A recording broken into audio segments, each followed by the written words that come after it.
और जानू हो हैप्पी न्यू ईयर लिख के भेजले बनी तू ही बड़ू दिलवा के नियर लिख के भेजले बनी सभा का से पहले कोई तोहरे के विश हो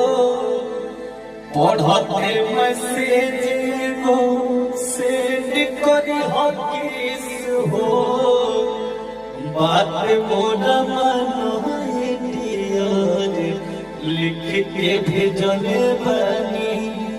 जानू हो हैप्पी न्यू ईयर लिख के भेजले बनी ए जीजा जी प्लीज अपना बहिन के बोला दो अलाइल बनी डीजे तानी उनको भी नचा दो और पैसा खूब लुटाई भी कमर उनको से हिलवा दो